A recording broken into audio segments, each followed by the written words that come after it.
Hello guys, it's me the Creeper, and welcome to Scream-Othon, Season 1, Episode 1. Today we're going to start off with an old classic, All the Papers Lie Tonight. Are you ready?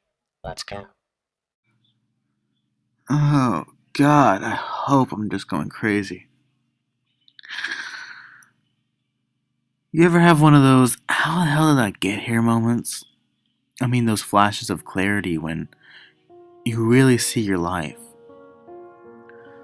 You look in a mirror and you're so far removed from the person you dreamed of being when you were a kid that you're stunned speechless. Mine happened about a year ago, a week or two before Thanksgiving, when I woke up in the hospital. I was incredibly disoriented. Everything seemed unreal and distant. Not really happening to me, like I was dreaming, or an avatar in a video game. Maybe it was because I was already so disconnected. Maybe it was the terrifying reminder of my own mortality. But it felt like I was seeing myself with a stranger's eyes. Waves of shame and self-hatred rolled over me in that hospital bed, and I vowed to change my life. I had made similar resolutions before and failed miserably, but this time was different.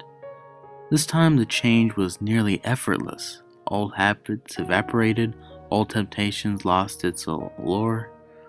Peer pressure stopped being an issue.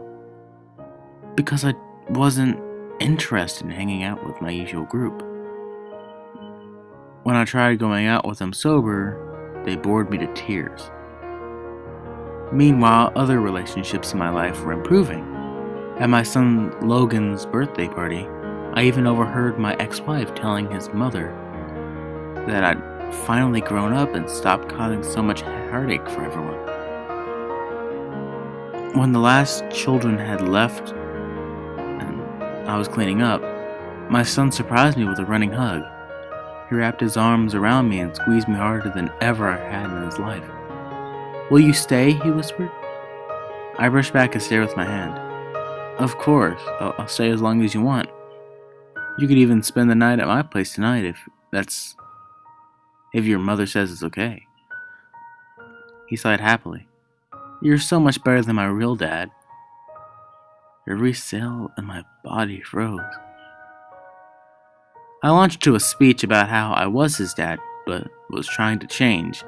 Knew I needed to earn his trust back, etc. "Okay," he said lightly, obviously eager to return to his pile of presents, but just before he ran off, he winked at me like we had an awesome secret. Logan couldn't stay with me at night after all, and honestly, I was kind of relieved. What he'd said had cut me to the core, and for the first time in nearly a year, I desperately wanted a drink. I made it all the way to the front door of my apartment complex before I lost it and started sobbing.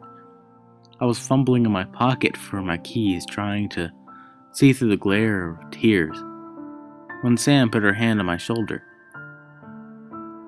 Sam had lived in her apartment next door of mine for years.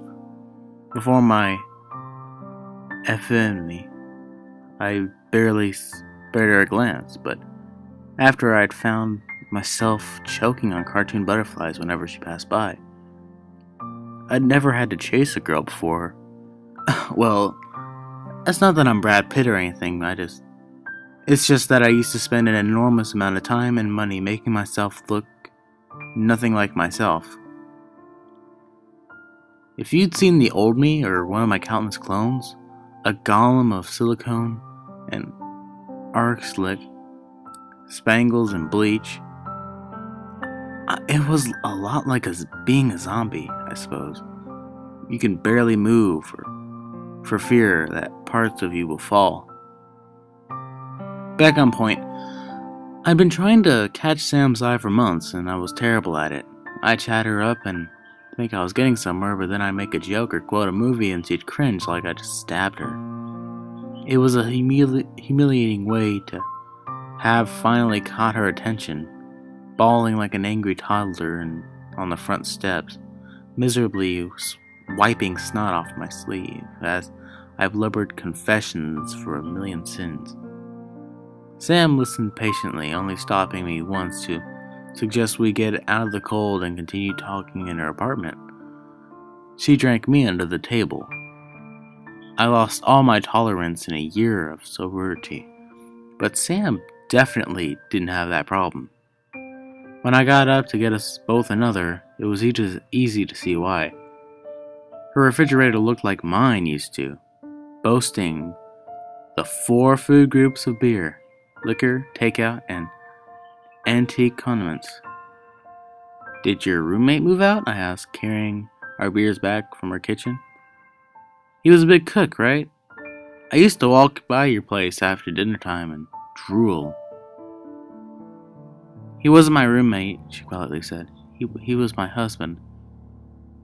My face fell, and the last year flashed by in a sickening instant replay.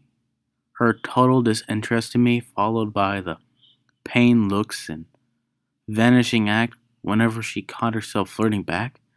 I never bothered to ring check her until my crush hit. If you'd like to talk about it, I'm interested, but I won't pry if you don't. Up to you." She laughed a little, shaking her head. "It's funny. Stanley was usually such a good judge of character, but he was so wrong about you. Sucks that he never got to know you. I think he would have really liked you." She changed the subject, and I excused myself soon after. The next day, curiosity led me to Google her husband, and as I read through the results, my eyes widened. Stanley had died the night I had passed out, and it appeared he might have accidentally saved my life. I spoke with a neighbor and confirmed that my guess was right. The EMTs who responded to Sam's 911 call had been the ones who found me, since they'd been called out for just one patient and only one ambulance. They'd put me on the board and hung it from hooks above from the ambulance ceiling. I didn't sleep a wink the night I found that out. My stupid drunk ass had hung there a few feet above the worst moments of Sam's life and the last ones of Stanley's. The ultimate third wheel, intruding on something incredibly private and intimate. I laid on the bed, staring at the ceiling, imagining what it must have been like for Stanley, staring up at a man he thought was a total waste, knowing that I'd wake up and he never would. I blushed against the pillow, thinking of how I'd hit on her soon after his death. I couldn't believe she'd ended up comforting me. I swore I'd never flirt with Sam again, and I kept that promise. Even as we became friendlier and wound up on a weekly TV and Chinese food appointment, I didn't mean to get her a Christmas present.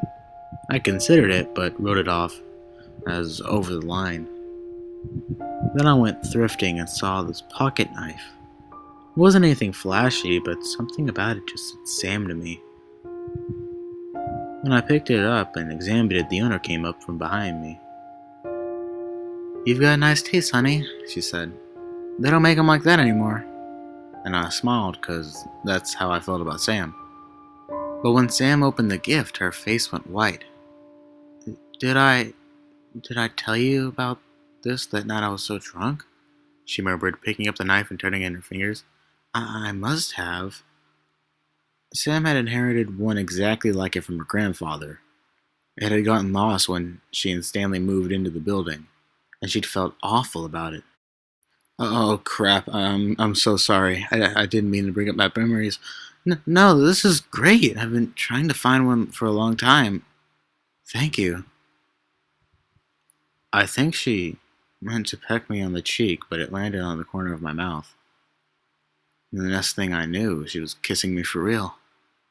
It was amazing for about 10 seconds, and then she sprang off the couch, stammering that she was sorry, that she'd been overcome, and then it just poured out of her. She told me how I reminded her of Stanley, how being with me was so much like being with him that it broke her heart. "You say things he said. You quoted movies he used to quote. Jesus, you You wear some of the same clothes. Who puts this green shit on Triscuits? Nobody I've ever met, except you and him. I didn't reply. I couldn't reply. I shouldn't have kissed you, my therapist said. She broke off with a disgusted noise, sighing deeply before continuing. I just don't think I can get over him and do this. Dinners with you? I'm not moving on. I'm just pretending I don't have to. She apologized again and then she was gone.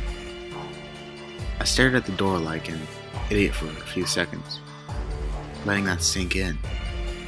She left his present on the coffee table, and I went to pick it up.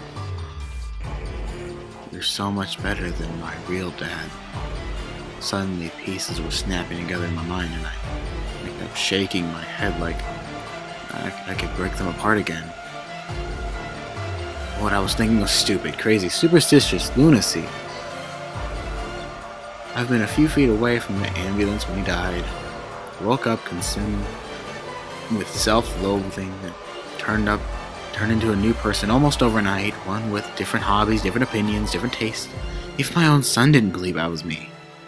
So many things falling into place.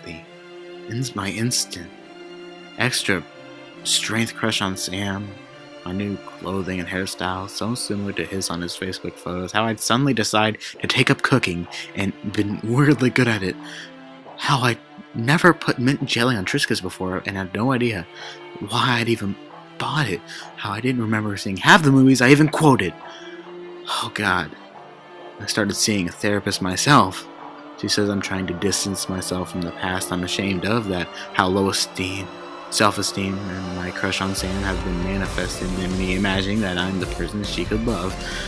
She thinks that maybe I hit my head when I fell, and maybe it's something they called me desperalization disorder. I've read countless stories on here about hauntings and possessions. You guys are the experts on banishment and rituals. What do you do if you're the ghost? What do I do?